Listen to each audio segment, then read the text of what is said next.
long. I know everyone's got stuff to do, but we want to have good takeaways every single day. So today, this is on the FHA escrow repair. Mark Lewis is going to present it. It's 3/29 today, 3/29/2016. Okay. All right, can I get someone to volunteer to hit the slide, the next slide whenever I got you. Get it. Cool. All right, so repair escrow. It's well, what is it? That's the next slide. So we can just go straight there. Da-da-da. So it's a single mortgage that allows borrowers to purchase and repair a home at the same time. So if there's repairs that need to be made on a home that's being purchased, there's a small amount that's put into an escrow account that goes to fixing that. So we can go to the next slide. All right. Next slide. Yeah, next one. So how it works, there you go. So kind of just what I said. So they're put in a separate account and they're used as needed while the work is being completed. So they're put in by either the sellers or the borrowers, and they're used just like while the repairs are being done. And that's basically how that works. So the next, so there's certain limits. So the account has to be either $500 or 150% of the repair costs. So the estimated cost of whatever things need to be fixed, the escrow is going to be 150% of that. It cannot exceed 5,000 though. So anything over 5,000 can't be part of the escrow repair. After the loan's closed, then the funds are going to be taken out of the escrow to fix things, and work must be started within 90 days of the loan closing, and it must be completed within 1 year. The only time there's exceptions to that is if there's like inclement weather. So say it's in some place where winter is crazy and there's snow everywhere and the work can't be done, then extensions can be made. Hey, Josh. Hey, can you come up here a second? Come up here. Yeah, I want to clarify a few things on this with the escrow repair. Yeah, anything I'm missing, just jump in. No, I just want to make sure. So the amount must be greater than 500. And with the escrow repair, they have to add an additional 50% contingency to the amount of the repairs. Right. Okay, so let's say that the person has 5,000 repairs. They have to put 7,500, or they have to put the total amount that goes into the escrow repair is 7,500. No, there's 5,000 is the max that can go into the escrow account. That's how I understood it. Is that right? That's typically correct. So, but typically, there's some exceptions, right? Right. You can No, but I mean, if you said that you want to impound another 50% on top of that for contingency. So it can't go over, but let's say the estimate is, it's 4,000. Okay. Then you can't go. You can't actually exceed 5,000 in the escrow account. Is that with the contingency, or is that just for the base for the repairs? Meaning. that's for the total cumulative of repair plus contingency. Yeah. So the entire account, the escrow account, can only be 5,000. Okay, so that means therefore then that the actual amount for repairs can only be like 3,200 or something. Sean, what's the maximum amount that you can put in the total 5,000. with the contingency? 10,000. With contingency? 10. 10? Well, if you could go up to 5,000, then it would just be like 7,500. But the way I read it was that the escrow couldn't exceed 5,000, not that repairs couldn't. It's correct. The total amount. Yeah. So it'd be about 3,200, 3,300 somewhere around there would be your repair cost plus the contingency. It's where you'd want to stick by practice is trying to keep your escrow total balance at 5,000, but anything over that is going to be deemed an exception. There's really not a real limit. The real limit is the time frame that they need to get it done in, and so the timing of these repairs, like after you close, the lock needs to be good through the time that these repairs are going to be completed, so they need to be done quickly because your lock is a short-term piece, and you typically want these things done within 7 to 10 days after closing. Okay. It's not something that you have a lot of time to play with. So if you have a $20,000 in escrow repair, It's not not going to happen in 7 to 10 days usually. But Okay, anyway, I but- think he's got. Okay, no, I just want to make sure. I want to make sure that the group understands it because this is. I don't want this could be a little bit tricky. This is not a renovation loan. Okay, so this is the borrower calls you. It's a foreclosure, right? And it's missing carpet. It's all torn up. There's no appliances, and the cabinets are ripped out. You're going to get that call 100 times a week. And so this is the loan. This is the go-to loan for it. You don't need to do a renovation loan. Now you can do a renovation loan if they want to do that. Why would somebody? I guess the real question is, why would someone do this over a renovation loan? Because you could do it with USDA and still get zero down, and roll the repairs into the loan. This I would strike that one. That's, Okay. Evangeline told you that. Yeah, that was in the article that I You was would do saying it? about it. Okay. So that's not true. No, with Now any with with USDA escrow repair is allowed. It doesn't have to be a foreclosure. It could be a pre-existing home too. If you got an article, I would like to see it, but Okay. So I'll say if there's an option for Ah, zero yeah. down repair, you're good. why wouldn't they do that? Because it's minimal. Remember the max repair is only approximately 3,200. Oh, okay, I see. Yeah, and there's no structural or foundation. Yeah, so some of that's on the next slide. Yeah. So, but I mean, the thing is that you need to have in your mind what loan you're going to go to, and the guidelines for when the borrower calls you with this situation. You see, and so now it also depends on the type of repairs too, right? And so so we'll get into that here in a second. But I just want you guys to think about when someone's calling you, and they're saying, "Hey, I saw this house. It doesn't have any appliances in it. It's missing a furnace," and you tell them, what do you tell them?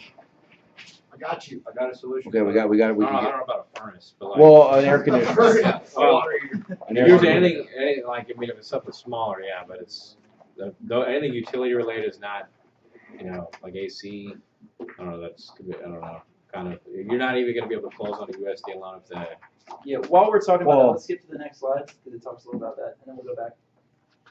This is so good. This is this kid. Who's this kid? What Oh, yeah. What, We're gonna have to make him sit in this chair now. Wait, is someone still over there? Yeah. Brando is. No, let us go next slide. Oh, Brando. Wait, this is. Yeah, this is it. Oh, this is it. There you go, Mark. No, I'm saying Mark. Wait, no, go to the next slide. Oh, you want the next one? Yeah, then we'll go back.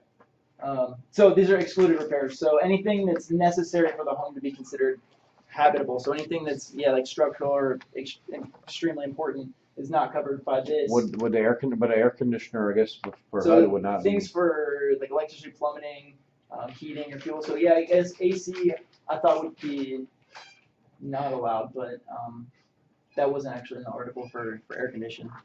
Okay. So I'm not positive on that, but generally like the utilities and stuff like that. So anything with electric work, you can't do that. Or gas. There's nothing with the roof foundation. Why? Or Why do you think that is? why? Why are those things excluded? Because those are things that need to be fixed before the loan is actually closed. But what's the thinking behind that? Like, why would we say that these things are excluded? What would your assumption be? Or anyone's assumption, if anyone has an idea. For one, these are probably harder to estimate the costs in repairing. You have an idea? I have a hunch. What is it? They're more, I mean, the first one really knows it in the head that you can't really live in the home with these types of repairs needed. Those are excluded from escrow. And it's one of the other key reasons that when you're doing an escrow repair, it's usually something minor, and that these systems are usually major. Without these systems functioning at the time of the appraisal, and then whenever they actually start to function after close, other bigger problems could be uncovered. Bigger issues with the heating and ventilation, or AC ventilation in your plumbing or electrical, that could be much more costly and result in the borrower walking out of the house saying, I made a huge mistake, and that could be a big problem. Or the borrower end up having to put a lot of money more towards these repairs than expected, and missing their first or second payment, making that loan very hard for us to sell. If we sold in the secondary market, no one at first payment defaulted loans are like garbage in the mortgage industry. But anyway. That's it. But yes. Okay. Next slide. We'll go back to the slide. Yep. So there's certain documentation that's required anytime you're doing this. First, you have to get 2 bids from licensed contractors, which clearly line itemize all the repairs and estimated costs. So you have to have everything laid out, and you want more than just one person saying, "Here's what it's going to be." You have to have 2. You have to have a copy of the contractor's license, then a report from the If FHA. that state requires a contractor license, right? Some If the states don't. state- Yeah. Okay, then yeah. So then I Some guess states that don't might require vary. a contractor's license, and so. Okay. Okay, and then with the report from the FHA inspector, I guess with USDA, you can also do Escrow repairs, so that would have to be from the USDA inspector, detailing the necessary work, and then, You're just talking about the inspection report. Mhm. Okay. Okay. yeah, so it has to be outlined what's gonna be done in the paper. Then also the underwriter has to clearly, they're the party responsible for depositing the money, so it's either the buyer or the seller can deposit the money, and I'm not sure, can both of them contribute to that? Mm-hmm. Okay, so it can be a mix of both, and that has to be clearly identified on the escrow documents, so that there's no mistake about it. Everybody knows who's putting the money in. Now, how much money is there? How much money are they responsible for putting in? That can be negotiated, so the buyer could put all of it in, the seller could put all, Okay, so or they the- could split it. Okay, but that's that 50% the contingency that has to come out of either the buyer or the seller. The extra 50% has Yeah. to come from one. Is that what you're saying? I was thinking they would just split the entire, so it'd be like 75 out of the 50. But the amount, the percentage is 50%. Which amount? I said it'd be 50% of the total cost for the estimation we paid up front before. Oh, okay. So the amount's 50%. Is that right? So in other words, let's say that the repairs are 1,000, Mhm. right? So does that mean that the buyer has to put up 500, has to float that half of that? Well, they in the account total, 150% has to be put in. Right. So So if the estimate is 1,000, 1,000, it'd be then 1,500 in the account. there's 1,500 account, so it might be 750 from the buyer and the seller, or not? Yeah. 750 from the buyer and the seller. That would be, That'd be they're splitting 1,500. in half. Yeah, they just split the total cost of the escrow account in half. You typically just want one party to contribute to that. It's easier to manage. So it could be 1,500 from one or of the them. other. Okay. But Now- if you do split it, then it would be 750. Now, correct me if I'm wrong though, that earnest money from the buyer can be pledged toward that. Right, yes, you can, Okay. if it's documented. And the USDA loan, if they have enough excess of credits that let's say they were gonna get that $1,000 of earnest money, if they had $1,000 earnest money deposit back, you can then take that 1,000 and place that in that 1,000 for escrow. Now all it's owed is 500. So instead of giving that 1,000 back to the borrower, you can take what they were gonna get back in credit from their earnest money refund, put it inside the escrow account, and the borrower only needs to bring 500 more. What if that earnest money need to be applied towards closing costs? It's a tougher one. If the earnest money need to be applied towards closing costs, Mm-hmm. then they'd have to make a choice. They would need to determine how to. They just apply it to the closing costs, right, and then put other. Well, money if in escrow. the money is being applied towards the closing costs, they'd have to put up the other 1,000. Yes, I mean, then you'd have, so- if there was no credit for earnest money, then you would have, what, you'd have $1,500 that you'd need that account. Yeah, then so you just have to, if you have to use it for the closing, then you just get more money to put in somehow. Right, and then and then obviously at the end here, upon completion, there's a final inspection. Yep, and then you have to get also any open invoices for the work. Okay. Next slide. And that's it. Was that it? Okay. So the one thing also, I guess to clarify, let's say that contingency that was put up, what happens to that money in the end? Does it go back to the borrower? Do they cut a check? I mean, what happens? So yeah, what's not used goes back to the people who put it in. Okay, how does it go back to them? I'm not sure. I guess a transfer. I'm sure actually that's something I was wondering about. For on our end, because escrows are happening after the loan closes, how much of the process are we involved with for that? Because we're generally not doing anything after the close, right? With escrow repair, you are involved. Okay, so we Yeah. stick with it until everything's complete. Right, with a 2 or 3K or one-time close, you're not really involved, but with escrow repair, you're gonna walk that through. Okay, so you're sticking with all, so that's why you need all these documents. You wanna That's make sure, because it's gonna stay on our books as the originating branch until that escrow repair is done. And corporate will be all over us to make sure it gets done. Okay, so for us, until the escrow is totally complete and closed, then we're not done with that loan. Well, you'll get, when the loan closes, you're gonna get paid on it. But then we still have responsibilities. Yeah, Yeah. yes, Yeah, you're gonna get paid, you'll get booked, you'll get credit when the loan closes, but he's just saying that you're gonna have to keep an eye on it, until it's done. Normally, these escrow repairs they're like a couple weeks out. It's not like a 3-month thing when they're waiting to fix all this stuff. It's like a week, or it's very minor stuff. So it's like, again, I wanna, and this is another thing, I mean, if I'm not mistaken, this is for only items that the appraiser identifies need repaired, right? Right. This is not for things that if somebody says, well, I don't like the carpet, I want to put wood floors. Right, that's correct. Okay. Yeah, everything that gets repaired from the escrow accounts has to be outlined from the appraisal before it happens. Appraisal, or I guess inspection. So this is not something. So you guys see that? It's not a situation where, they have some type of cherry cabinets and they want mahogany instead. It's not that type of situation. It's a situation where there's no cabinets, or there's no appliances, and we need to get them into the house. But there's also a line here in the sand where it can't be something that's going to affect the habitability of the home.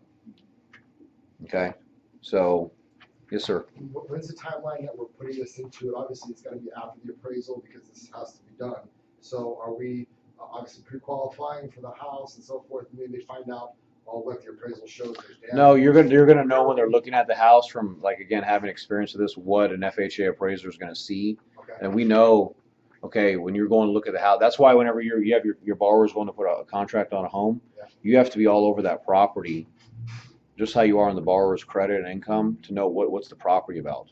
Okay. Okay, because you'll know if that property is missing appliances, if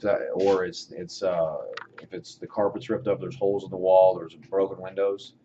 You're gonna have to be you need to be, because when the inspection comes back, you're gonna see all that, and that inspection is done before the appraisal is done. Right. Okay. Right. So, and you're gonna see those things, and you say, and the borrower, when they're calling you, and the realtor, hey, Sean, I don't know if this thing can go FHA, man. What's all this stuff over here? Oh, don't worry, we do escrow repair, because most banks don't mess with it. Right. And so, you'll know right there. Oh, okay, we need to put appliances. That in there at Yeah. the time. Before they put the offer, because Gotcha. whenever you send out your loan disclosures, it needs to be factored into it. It's on the appraiser sheet, isn't it? Because it says the house is appraised for this value on the Yeah. terms that these things are fixed and repaired, and then there's the final appraisal. So that's where the estimations and everything are done in between. Well- to see what those Well, are. what happens is though that the loan disclosures are done prior to appraisal, so we already have to know in advance. They already have bids at the time of usually around executing contract time. They already have the contractor picked out. All that's already done, because but appraisal comes way after, towards almost the middle to the end of the loan. And so, What did you say again? Say it again, about the appraisal? The inspections done on the appraiser will go in and they look at it and then see that those things need to be taken care of. And so they'll appraise the home for a specific value with the comparables that are in the area. Mhm. And they say this house can be appraised for this value as long as these things are taken care of. Right.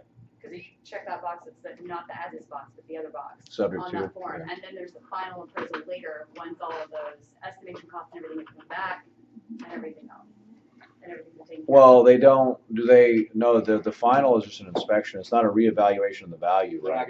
not gonna revalue the value, but that's actually, it's very good feedback on your part. So that's correct. They do appraise the house subject to, they check that box, and it's subject to those items being repaired. And that's one of the reasons why we look at the items on the appraisal requires. But on the final inspection, the appraiser just confirmed that those repairs are complete that he had asked for in his initial report. So they're not doing a reevaluation, but yeah.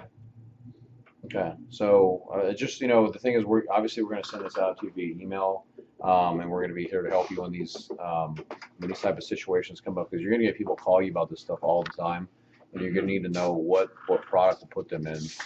And so again, this can be done with VA, can be done with FHA, can be done with USDA. I think it can be done with conventional, right? Right. Yeah. And the good thing about USDA, and that's different than what you have with FHA and VA, is that you have 102.75% LTV of the appraised value. And so what we've done in the past is we've used some of those funds to help to get the borrower in excess of credits, like their earnest money, whatever money they put into a transaction on USDA, like the appraisal fee they pay for, and the earnest money deposit, we can get those refunded to them. If there's enough equity in the property, they can get that cash back, and then we can use that. Let's say you did the loan estimate with them getting back zero funds, and the appraisal comes in, $1,550 higher than the sales price. We can actually up the loan amount without any change to the contract price, and then give that refund back to the borrower. If there was an escrow repair, you take that $1,550 and you toss it in that account for them. So it helps borrowers that are restricted in cash to make an escrow repair possible, that otherwise would have resulted in a dead loan because they didn't have the funds to make it happen. So this is very important for you to understand and possibly apply when your borrower is looking into a foreclosure. So you're more than likely, over 90% of the time, 95, 99% of the time, the foreclosure is going to have a problem. And if they are looking at foreclosures, you need to be prepared to say what's missing, what's wrong, and look at maybe adding this component to the loan early on, rather than waiting for the appraisal, because as a mortgage professional that a house that's a foreclosure is likely to have some problems, and you've prepared for it. Sabe? Si sabe. Just want to understand the process step by step. Someone gets a realtor, they put in a contract in a house, and from then, after that contract is executed, we're putting that money after that contract's executed. So they already know the purchase price and so forth of that contract. Is that am I getting that right? Or what stage of this is going in? I guess I'm confused. It's all at close. No money's getting put up until close. In the beginning, what they would do, if they know that there's repairs that are needed, that the appraiser is going to call out, they might pick out 2 contractors to get bids from. The contractor's not going to go through an approval process like they do for a 203K. So there's no resume, no credit pull or review of tax returns, references, that kind of stuff. So it's a much simpler process for the contractor. I guess what I'm saying is, okay, when I'm qualifying someone, I don't even ask about an escrow repair or anything. No. Pre-qualification. I'm asking, when is this coming in the process? Is it after I put the contract in? When you're talking to the realtor about, hey, what types of houses are these guys looking at? So it's before Yeah, you you're put talking- in the contract. You're talking to Christina. Hey, Christina, what houses you showing over to the Martinez's this weekend? Okay. What are they're Martinez. they're looking at the foreclosures. Martinez. Solid. The Molinas. Shut the fuck up. Man, come on, man. All right, Okay, so it is before that. So we already know it's going to be inside the loan before we even put a contract. that in. property is going to depend whether or not you get paid. Gotcha. And that's how important that is to you. That's why Angelo said it is that you should know about that house before they Gotcha. get into it, because that could screw you out of a paycheck. Right. They pick the wrong house. The realtor doesn't know what they're doing. They connect them with the wrong house, the wrong loan program. Don't mix. It could So I guess I'm going through looking. this right now, the stage of these realtors putting these contracts in. So at this stage, when I'm talking to the realtor, I'm actually looking the house up. I'm doing all Oh, my yeah.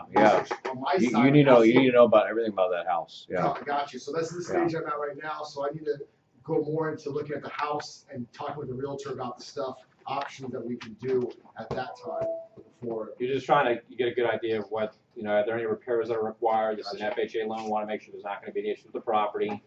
Any wood rot, rough windows, things like that. Are all the utilities on? Are they functioning? Is Yeah, the septic well? that's another thing too for a government loan. The utilities they have to be on. Okay, so if it's a foreclosure, or let's say that someone had a vacant home and they turn off all the utilities, and then you send the appraiser and they're all off, can't do it. You have to get all the utilities turned on. So for them to appraise the house. So that's a really important thing, because what'll happen is if you got to ask these questions too, because if you don't, then someone's got to spend extra $150 for another trip charge for the appraiser to go out there, and the borrower is not going to be happy about that because you didn't tell them, and so the utilities do have to be on. That is a very important thing, and so obviously whenever we get into these stages of the loan process, we would tell you that and go into more detail about it. But we want to have this on record now. But yeah, I mean, you need to know about the house, just like you knew about the borrower, you need to know about the house. And then when you're, as far as I think the question you're asking, the execution of the contract doesn't have anything to do with this. And so this is for the loan piece. So this is not written into the contract, escrow repair 5,000. Right, it's not anything. Yeah. Because it's not added or rolled in. No, it's not. Great. So Unless the seller was paying for unless the seller's paying for it, it, unless you the want seller. to add it to the sales price. Gotcha. And then No, I've seen that before. The seller, let's say the seller says, well, I'm going to go ahead and I'm going to pay for, I know that floor is bad, I'm going to put a new floor in there. And then they'll have that in the contract, that the seller's paying for it. Exactly So, what we did. We had Huh? 4,000, that's what we did on our house. We had $4,000 worth of damage and we paid for it. Right, because we wanted to right. get it done. Gotcha. yeah, and then you can do that. Yeah. And so, and that does happen sometimes. But in the other event, if it's the buyer's paying for it, that's part of the loan. It's not part of the contract. Gotcha. So, and then you guys understood that with the USDA loan, if it appraises above the sales price, if you have that, let's say 2,000 over, that the borrower can get their appraisal money back and their earnest money refunded back to them. Only on USDA? Yes, only on USDA. Where do they VA? get you get earnest their money? earnest money back on VA. Oh, VA and USDA, not FHA though. Where do they get earnest money back, even if the house didn't appraise higher, but the closing costs were covered through concessions? Yeah, if the earnest money wasn't needed, Right, yeah, they would get their earnest money back. and then they can roll, if there is, let's say though, 1,000 left over, they can only get 5%, they need a 6%, there's 1,000 left that they need. Uh-huh. If the house appraises at least 1,000 higher, they can roll in the remainder of closing costs. Right, Uh-huh. right, and they can get their earnest money back. Yeah, and sometimes that does happen. Most of the time, the house is appraised just right around the sales price, but sometimes, 10-15% of the time they come in a little light too, depending on the market that you're in. So, and you might have to do a renegotiation. Anyway, that's on escrow repair. Obviously, we're going to keep bringing this up over and over again, but just as long as you know it's out there and it's available, because you don't want to lose loans because, you say, I can't do the loan because you have no appliances, or I can't do the loan because it doesn't have the flooring. Well, you can. You just need to know. And this is again just expanding your product knowledge so you can identify opportunity. And so, and this is a really important part. Like I said, probably looking back, I would probably say out of all the loans that we closed, I said 10%. It's probably more like 5% of the loans that we did had this on it. I mean, There was a lot of loans that we lost too. Probably, companies that didn't want to, do it. The escrow repair option it's a good thing to have at your arsenal. You get an extra couple loans here and there. This work for conventional as well? Yeah. And see, the thing is with the 203K, if it's a bigger project, then you'd want to go with the 203K, but there's going to be times where you have minor stuff where, you don't want to do a 203K because the guy who's doing USDA is going to do 0 down. He doesn't want to do a 203K. But when you look at an FHA escrow repair versus a 203K, I don't know if it really makes sense to do. I don't know what you think, Josh, to do I guess with the only advantage, what's the advantage of an escrow repair FHA over a 203K? The interest rate, the borrower's going to get a better interest rate. Okay, the borrower's going to get better pricing on a 203B escrow repair, and I guess there's not the contractor scrutiny. Yeah, they don't have to go through all that, and it could be what we consider a last minute item, meaning we find out on the appraisal, this is something we need, and it's not as difficult to add at that point. Yeah. But the downfall on the escrow repair is the fact that we have the repair cost plus the 50% contingency that needs to be come up with. So Yeah, that's true. that's the monetary investment that usually, and then the refund, if there's anything that's left over that's refunded, so let's say the borrower's quote is for $1,000, the repair cost, final repair cost, actual cost is $1,000, they have to put an extra $500 in their contingency reserve, that 50%. That money, in most cases, usually, worst case scenarios, we fund it to them in the form of a principal reduction, or a 5 principal reduction to their principal later on down the road.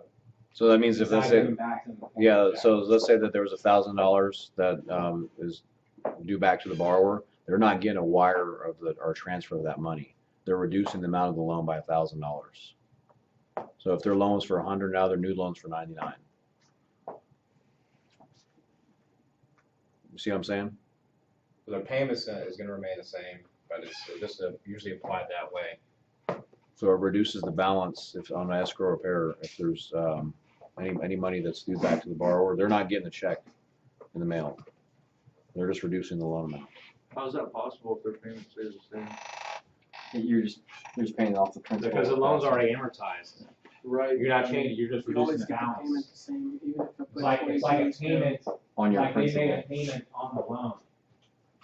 So it's a dollar for dollar reduction of the balance. All it would do would just be, reduce it. Reduce so the much further, time. Yeah, It would reduce the time, not payment. the pay, yeah. Yeah, with the term, it's just like a biweekly. So, okay, all right, well, guys, that's it. I wanted to try and keep it shorter tonight, so thank you so much.